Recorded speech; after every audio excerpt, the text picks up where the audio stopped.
रामू एक truck driver था। ईमानदार, मेहनती, दिन रात धूप बारिश उसे कोई फर्क नहीं पड़ता। परिवार का पेट पालना था। उनकी खुशियों के लिए वो हर मुश्किल रास्ते पर चलने को तैयार था। एक दिन मुझे एक नया काम मिला। सामान पहुंचाना था एक दूर के गांव में। सुना था वो रास्ता हमेशा सुनसान रहता है, जंगल बहुत घने हैं, पर डर मेरे लिए कोई मायने नहीं रखता था। मैंने हामी भर दी। शाम ढलते ही उसने अपने ट्रक का इंजन स्टार्ट किया और निकल पड़ा। रात हो चुकी थी, अंधेरा घना था, सड़क सुनसान थी। रामू रेडियो पर गाने सुन रहा था। अचानक उसकी नजर सड़क के किनारे एक औरत पर पड़ी। रामू ने ट्रक रोका और उस महिला को देखा।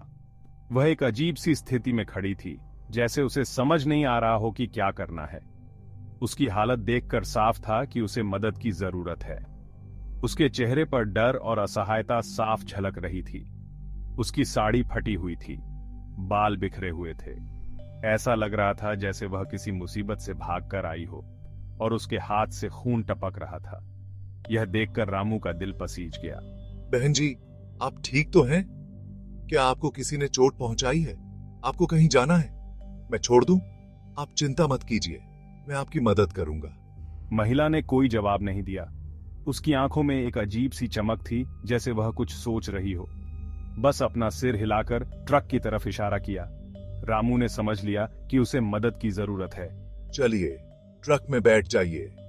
मैं आपको सुरक्षित आपके घर तक छोड़ दूंगा। मैं आपको आपके घर तक छोड़ दूंगा। आप चिंता मत कीजिए, सब ठीक हो जाएगा। महिला चुपचाप ट्रक में बैठ गई। उसकी आंखों में एक अजीब सी शांति थी। रामू ने ट्रक स्टार्ट किया और आगे बढ़ गया। वह सोच रहा था कि आखिर इस महिला के साथ क्या हुआ होगा।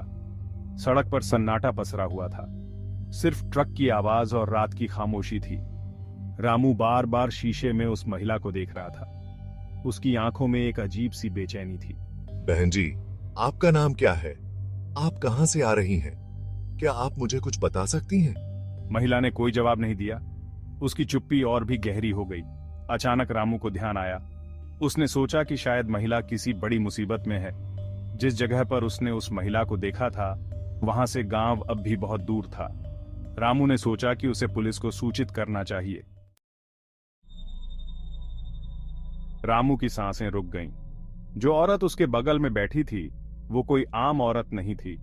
उसके चेहरे पर एक अजीब सी चमक थी। उसकी आंखें लाल हो चुकी थीं। रामू समझ गया कि ये कोई चुड़ैल है। भगवान, मुझे इस चुड़ैल से बचा लो। अचानक ट्रक में एक अजीब सी आवाज आई, जैसे कोई रो रहा हो। रामू ने डरते डरते उस औरत को देखा। वो औरत हवा में तैर रही थी। उसके बाल हवा में उड़ रहे थे। वो औरत हंसने लगी।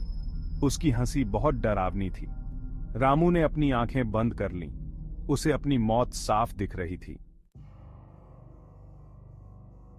अचानक ट्रक में सन्नाटा छा गया। हर तरफ अंधेरा और खामोशी थी, जैसे समय थम सा गया हो। रामू ने हिम्मत करके अपनी आंखें खोलीं। उसका दिल तेजी से धड़क रहा था और उसके हाथ पसीने से भीग चुके थे। उसने देखा कि वो औरत गायब थी। ट्रक के अंदर और बाहर हर जगह सन्नाटा था, जैसे कुछ हुआ ही न हो। रामू को अपनी आंखों पर यकीन नहीं हुआ। क्या वो सच में यहां थी या फिर उसकी आंखों का धोखा था? क्या वो सब एक सपना था या फिर कोई भयानक हकीकत? रामू के मन में सवालों का तूफान उठ रहा था। क्या सच में कोई चुड़ैल थी या फिर उसकी थकान और डर ने उसे ये सब दिखाया? या फिर मैं बस थका हुआ हूं? उसने अपने आप से पूछा, लेकिन जवाब नहीं मिला। पर रामू के मन में अब भी डर था। उसने ट्रक की स्पीड और बढ़ा दी। उसकी आंखें बार बार पीछे देखने को मजबूर हो रही थीं। उसे जल्दी से जल्दी किसी आबादी वाले इलाके में पहुंचना था। उसे लगा कि शायद वहां पहुंचकर वो सुरक्षित रहेगा।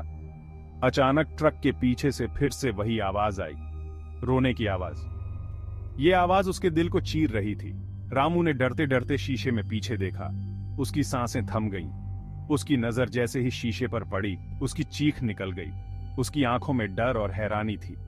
वो औरत ट्रक के पीछे दौड़ रही थी। उसकी चाल में एक अजीब सी तेजी और गुस्सा था। रामू ने ट्रक की स्पीड और बढ़ा दी।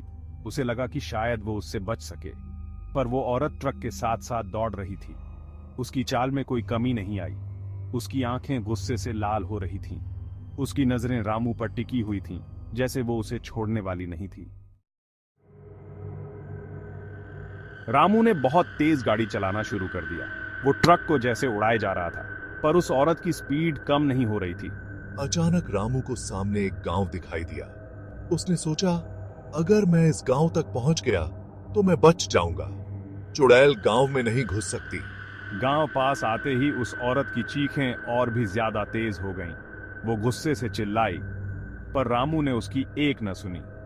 वो ट्रक भगाए जा रहा था और आखिरकार वो गांव पहुंच ही गया। जैसे ही ट्रक गांव की सीमा में दाखिल हुआ, उस औरत की चीखें बंद हो गईं। रामू ने ट्रक रोका और गांव वालों को देखा। गांव वाले उसे डर और हैरानी से देख रहे थे। मुझे माफ करना, मैं डर गया था। एक चुड़ैल मेरा पीछा कर रही थी। गांव वालों ने एक दूसरे को देखा। एक बूढ़ा आदमी आगे आया और रामू से बोला, बेटा, तुम ठीक कहते हो। इस जंगल में एक चुड़ैल रहती है। वो अक्सर लोगों को अपना शिकार बनाती है। वो चुड़ैल कौन है? वो लोगों को क्यों मारती है? क्या कोई तरीका है जिससे मैं उस चुड़ैल से बच सकूं? हाँ बेटा, एक तरीका है। तुम्हें भगवान का सहारा लेना होगा। बूढ़े आदमी ने रामू को एक मूर्ति दी। उसने कहा, इस मूर्ति को अपने साथ रखो और भगवान का नाम जपते रहो। चुड़ैल तुम्हारा कुछ नहीं बिगाड़ पाएगी। रामू ने मूर्ति ली और बूढ़े आदमी का शुक्रिया अदा किया। उसने मूर्ति को अपने ट्रक के डैशबोर्ड पर रखा और भगवान से प्रार्थना की। रामू ने रात गांव में ही बिताई। गांव के लोग बहुत ही मेहमाननवाज थे और उन्होंने रामू का बहुत अच्छे से स्वागत किया। रात को गांव में एक क्रिकेट मैच भी हुआ, जिसमें रामू ने भी हिस्सा लिया। मैच के बाद थकान मिटाने के लिए रामू ने गांव के एक घर में आराम किया। सुबह रामू ने गांव वालों का शुक्रिया अदा किया और अपने ट्रक में बैठ गया।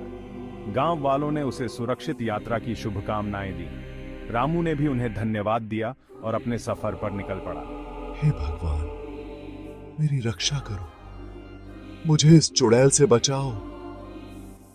रामू ने मन ही मन प्रार्थना की, क्योंकि उसे पता था कि जंगल के पास पहुंचते ही उसे फिर से डर का सामना करना पड़ेगा। जैसे ही ट्रक जंगल के पास पहुंचा, रामू के मन में फिर से डर पैदा होने लगा। उसे पिछली रात की घटनाएं याद आने लगी, जब उसने उस चुड़ैल को देखा था। उसका दिल तेजी से धड़कने लगा और उसे लगा कि कुछ बुरा होने वाला है। उसने शीशे में देखा, पर वहां कोई नहीं था। उसने सोचा कि शायद उसका वहम है, लेकिन उसका दिल मानने को तैयार नहीं था। उसने ट्रक की स्पीड थोड़ी बढ़ा दी ताकि जल्दी से जल्दी जंगल पार कर सके। पर तभी उसे ट्रक के पीछे से फिर से वही आवाज सुनाई दी। ये वही आवाज थी जो उसने पिछली रात सुनी थी। रामू का दिल जोर से धड़कने लगा और उसने ट्रक की स्पीड और बढ़ा दी। रामू डर गया। उसने धीरे से शीशे में पीछे देखा। उसे लगा कि शायद वह फिर से उस चुड़ैल को देखेगा। उसकी आंखें डर से चौड़ी हो गईं और उसने भगवान का नाम लेना शुरू कर दिया। वो औरत फिर से ट्रक के पीछे दौड़ रही थी। उसकी आंखें लाल थीं और वह बहुत ही भयानक लग रही थी। रामू ने अपनी स्पीड और बढ़ा दी, लेकिन वह औरत ट्रक के साथ साथ दौड़ रही थी। रामू डर गया। उसने ट्रक की स्पीड बढ़ा दी। उसे लगा कि अगर वह और तेज नहीं चला तो वह औरत उसे पकड़ लेगी। उसने अपनी पूरी ताकत से ट्रक को चलाया, पर वो औरत ट्रक के साथ साथ दौड़ रही थी। उसकी स्पीड भी बढ़ती जा रही थी और वह रामू के ट्रक के बहुत करीब आ गई थी। रामू ने सोचा कि अब उसका अंत नजदीक है। रुक जाओ, मुझे मत छोड़ो, मैं तुम्हें नहीं छोड़ूंगी। उस औरत की आवाज बहुत ही डरावनी थी और उसने रामू को और भी ज्यादा डरा दिया। रामू ने अपनी आंखें बंद कर लीं और भगवान का नाम जपने लगा। उसने सोचा कि शायद भगवान ही उसे इस मुसीबत से बचा सकते हैं। उसकी प्रार्थना में सच्चाई और विश्वास था। हे भगवान, मेरी रक्षा करो, मुझे इस चुड़ैल से बचाओ। रामू ने बार बार यही प्रार्थना की। उसकी आंखों से आंसू बहने लगे और उसने पूरी श्रद्धा से भगवान का नाम लिया। अचानक रामू को लगा जैसे ट्रक में कोई और आ गया हो। उसने अपनी आंखें खोलीं। उसे लगा कि शायद उसकी प्रार्थना सुन ली गई है। उसने देखा कि उसके बगल में एक और औरत बैठी है। यह औरत बहुत सुंदर थी। उसकी आंखों में एक दिव्य चमक थी और उसके चेहरे पर एक शांत मुस्कान थी। रामू समझ गया कि यह देवी मां है, देवी माँ ने अपना हाथ उठाया और उस चुड़ैल की तरफ इशारा किया। रामू ने देखा कि देवी माँ के हाथ से एक तेज प्रकाश निकला। एक तेज प्रकाश उस चुड़ैल पर गिरा। चुड़ैल जोर से चिल्लाई और गायब हो गई। रामू ने राहत की सांस ली और भगवान का धन्यवाद किया। उसकी प्रार्थना ने उसे बचा लिया था। रामू को अपनी आंखों पर यकीन नहीं हो रहा था। चुड़ैल गायब हो चुकी थी। देवी माँ ने कहा, बेटा अब तुम सुरक्षित हो, जाओ अपने घर जाओ। रामू ने देवी माँ का शुक्रिया अदा किया और ट्रक आगे बढ़ा दिया। उसने ठान लिया कि वो हमेशा भगवान की भक्ति करेगा। रामू ने अपने ट्रक को शहर की ओर मोड़ लिया। उसने तय किया कि वो इस घटना को किसी से नहीं कहेगा। लेकिन रामू चुप नहीं रहा। उसने उस रास्ते पर चलने वाले सभी ड्राइवरों को सावधान करना शुरू कर दिया। उसने उन्हें भगवान की मूर्ति रखने और प्रार्थना करने की सलाह दी। धीरे धीरे रामू की कहानी फैल गई। लोग उसे भगवान का बंदा कहने लगे। रामू की कहानी हमें यह सिखाती है कि डर पर आस्था की जीत होती है। अगर हम भगवान पर विश्वास रखें तो हमें किसी भी बुराई से डरने की जरूरत नहीं है।